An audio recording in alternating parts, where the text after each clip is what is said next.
Hey everybody, we are going to start our crystal project. You're going to be able to use this page from the packet that I have sent home. You're going to be able to see the steps needed in order to draw crystals. Now, I have a couple examples here that I will have shown while I draw my crystals, just so you can see the different points, the different sides, and the value changes that we would see in real life crystals. Now, I'm going to start drawing the crystal point, and I want you guys to think of a triangle but with a flat top. So you can see right here with the top or the tip of the crystal point, it has a triangular shape, but it is flat at the top.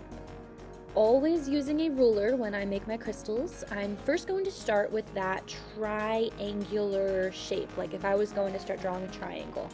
But instead of making it a point at the top, I'm going to draw a straight line. So it looks like the triangle had the tippity top just kind of cut off. And you can see that on my crystal, that it kind of looks like that.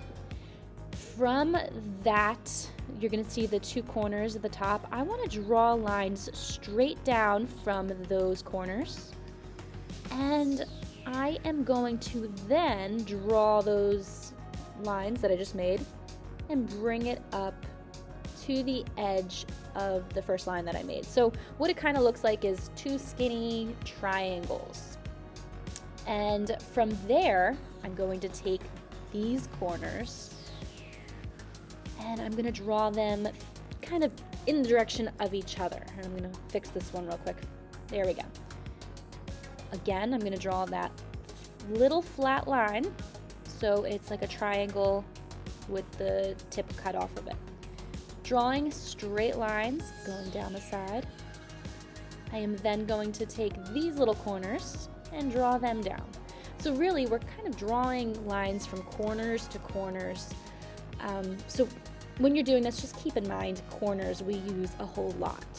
So from here you can see I just made that crystal point. I could either end this by creating another point at the other side, or I can turn this into a crystal cluster by adding more points. And I can do that by beginning to add lines that would represent the edge of the next point. And the same thing, draw lines going upwards and across to make my triangle with a flat top. Taking those corners all the way up there, drawing them down and over to that corner. Down and over. Now here you can see this is a really skinny area. So what I'm actually going to do is make this one a point. I'm just going to kind of like a triangle. What this would mean is I would only have one line going right down the middle because I want to leave from that corner going straight down. Since this is overlapping the point behind it, I would erase that little line. Now I need to figure out how to close up like the bottom of this crystal cluster. This you can see is an example of a crystal that has a cube-like form. So it kind of looks like a cube. So I'm going to take my ruler and actually draw like a tiny cube down here just to kind of create the base of this crystal cluster. And again, this does not have to be a perfect cube, because in real life, crystals have all different shapes and sizes of all the different sides that it has. Here I'm just starting with a rhombus shape, looks like a slanted square. I'm going to take straight lines going down from all of these corners, and then drawing the lines at the bottom to close it up. So that's just an easy way that I make cube-like forms. And again, they don't have to be perfect or all the same size, because in real life, all of them are different. And I'll show you an example in just a moment.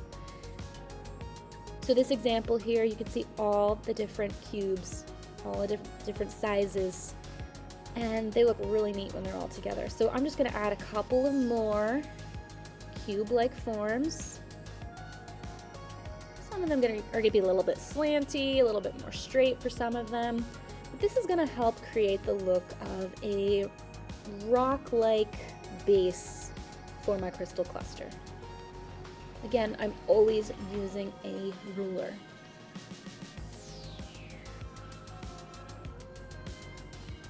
So there's an example of my point. And if you look really closely, you can see tiny little points that are kind of growing off of this.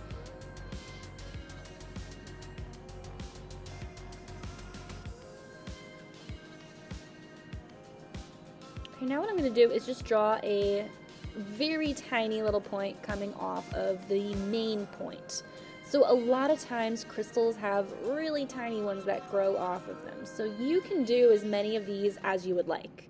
But keep in mind, you would then have to paint them. Really tiny areas become difficult to paint neatly. Now I'm going to draw just a large point. Okay, sometimes we could draw crystal clusters, diamond-like shapes, or just a simple point. Sometimes they're fun to do. And I want to draw it up here in this corner of my paper. I'm going to turn it, make it a little easier for myself. Again, I'm going to start with my triangle with a flat top. 2 long lines for the body of this point. And this one's going to be a double-sided point, so both sides are pointed. Now remember, we always want to focus on our corners. So these top corners, I'm going to draw down and over. So with my ruler, I'm going to go down and over to this corner, down and over to that corner. I might as well do the bottom right now too while I'm here. All right, well this time I'm going up and over. From those new triangles we just made, remember we want to go down towards each other and across. Here we're going to go up, up, and across. Now I'm going to take these corners that I just made, and I'm going to draw them to those corners. Set up the ruler and draw a line from corner to corner. There we go. This is pretty cool. And like I said, in real life, all the sides of the crystals are different sizes and shapes. All right, here's an example of a diamond-like shape. This is called a Herkimer diamond, which is in the quartz family. But we can see it is very transparent. And it looks really cool, especially when you shine it up to the light. So look at all these different sides. I am going to draw a diamond-like shape following my step directions that I have made. First, starting by drawing the diamond shape. So it's kind of like if we had 2 triangles back to back. From here, I'm going to take my corners and draw them downwards. So again, ruler, down and down. And I'm going to connect them across. Now I'm going to do the same exact thing one more time.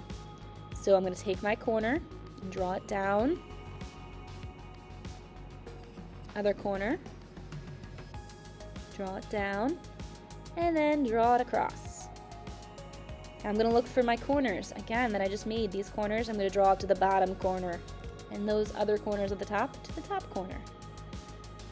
So when I draw crystals, I always want to remember, draw lines from corners to corners. Always look for a corner and always use a ruler. I'm also going to draw tiny little lines from that corner to that corner and this one to that one. Very cool.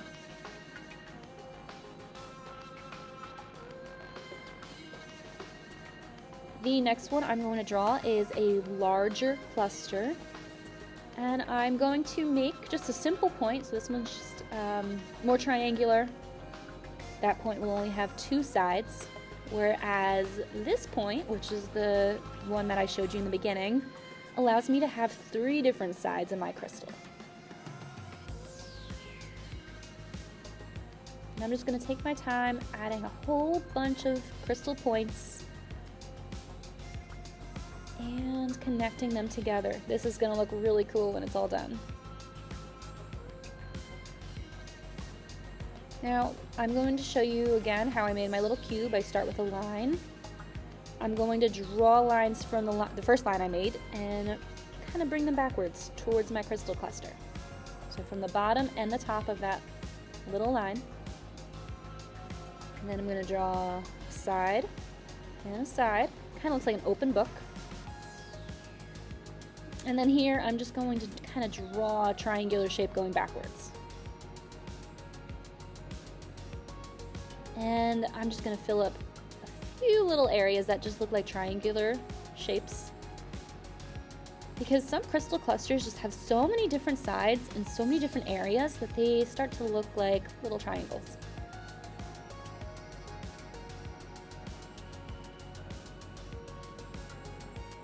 I will add another diamond shape. This is a different type of diamond, which is also in the directions that I have printed out for you. This is the second one. This one's a lot of fun. Okay, I'm going to start with these big corners and draw just little lines going down. And draw a line across to connect them. And then take my corners and draw them down to the bottom point.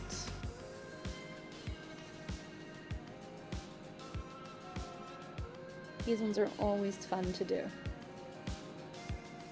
And I have one little area left. I'm trying to fill up all my paper that I can. So I'm just going to draw a single, simple point with two sides. I like to outline mine in Sharpie. So when I have it in Sharpie, when I go to paint it, it's going to stand out very nicely. It's going to look nice and clean. Now, I like to use watercolors, but if you don't have them, you can use Crayola markers. I'm going to show you a little later on in the video how you can do that. So when I get started, remember, we're trying to create value. We're trying to show that we can get our colors to go from dark to light. And you can see that on my amethyst crystal right here. I haven't used this watercolor in a little while, so I'm going to have to add some water and really stir it up to get it to work well. I'm going to start with this little section and paint this dark little area of purple. Wash my brush and then begin blending that color in an upwards motion. Clean my brush again a little bit. Maybe add a little bit more purple paint if I want to continue this darker value. But you can see every time I grab more water and just drag the paint upwards, it's going to get it lighter and lighter. So you really want to be able to practice using the water a whole lot. Continue to wash your brush and bring those values from dark to light as smoothly as we can. I'm going to show you again right here on this side. So I'm starting with a darker area. So with watercolors, the less water you use, the darker it's going to be. Wash that off and then start dragging it upwards with my water. Maybe wash it again, even cleaner water. Every time I dip my paintbrush in the water, I'm getting my paintbrush lighter and lighter and lighter. Sometimes I can always go back and forth and add more paint if I want to, but my overall goal is to show that I can get my paint to go from dark to light. And this is definitely something that requires practice. So if you don't get this right away, don't worry about it. Just keep practicing, keep trying. I'm gonna make this section a little bit darker near the bottom. Also remember, when we did our practice crystals, you want to try to show every little side of your crystal looks different from the one next to it. You can also see something I'm doing is kind of jumping all over the place. I'm not painting things that are directly next to each other, because sometimes what happens if the paint is still wet and you paint the section right next to it, the paint might bleed into that section. So this is why I tend to kind of jump around and paint different sections that are not directly touching each other, unless it's already almost dry. This area looks cool. I got it really dark there. And really just have fun with this. It's so satisfying watching the paint move around and go from dark to light just by adding water to it. But again, remember, this is something that takes practice. See, that's what I mean. Sometimes it's going to bleed into the other section. Almost done with this crystal. Sometimes you can have your sides go from dark to light and back to dark. That's always fun. Now, if you don't have watercolors, that's totally fine. If you have a Q-tip or a paintbrush and Crayola markers, I'm going to show you how you can use a piece of tin foil. Take the marker and just color in a little section. Use your paintbrush, dip it in the water, and just swirl it around. You're creating paint by doing that. And I can begin with my darker area, cleaning my brush, and then blending the water right into that area. So you can see that this is an effective way of making my own watercolor paints. The only thing I have noticed is you can't get really dark areas like I was able to with the watercolors. But that's okay because I can always go over it later with a second coat just to make it look a little darker. And I'm going to do that in just a little bit. So let me just first continue adding this nice light blue gradient on all sides of my crystals. And then I'm going to go back in a second time. There you go. Get it a little bit darker. So now I have a variation of blue values here on this crystal. Okay, still looks just like watercolor.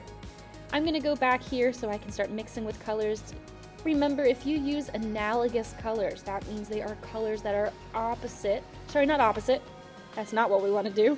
Colors that are next door neighbors are analogous. So blue and green are right next to each other on the color wheel, so they blend together very nicely. Now, something you can also use if you have some salt. You don't have to do this, but I just want to show you what happens if you do use salt. When your watercolor is still wet, so it has not dried yet, you can take a little bit of salt and sprinkle it in there.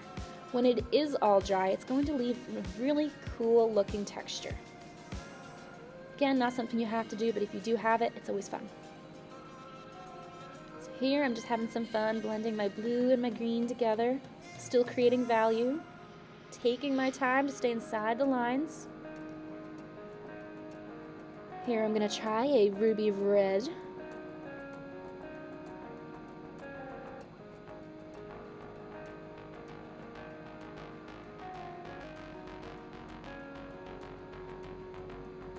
Here I'm going to mix blue and purple because they are next door neighbors on the color wheel. And it's okay if you go out of the lines a little bit because you do have the option of cutting this out. I will show that a little later on in the video. Yellow and green are next door neighbors on the color wheel, so they look awesome together. And there you have it. I have all of my crystals painted. Now, you can either leave it like this, or if you want to take it to the next step, you can always cut it out and glue it on another piece of paper. This is what we would have done if we were in school. So an easier way to get started cutting these out is first cutting them all separate. So you don't have a huge piece of paper just kind of hanging around when you're cutting. I'm starting with the easy shapes right now, cutting out all these pieces and discarding the rest. But you can see I am cutting so neatly that I don't see any of the white paper on the crystals that I cut out. So take your time with this. Look at how 3D they look. They look awesome. Now, for the more tricky ones, I'm going to show you a couple tricks. When you begin cutting, instead of cutting all the way around, just cut a piece off just like this. Cut it off and discard it, and then continue to cut. Cut more of your paper. And you're going to discard it, so it's not just hanging around. The more tiny pieces you cut off of your paper, the easier it is going to be to cut it all off. This is what I find is the easiest method to cut a more difficult shape. Okay. And the very last one, speed it up a little bit.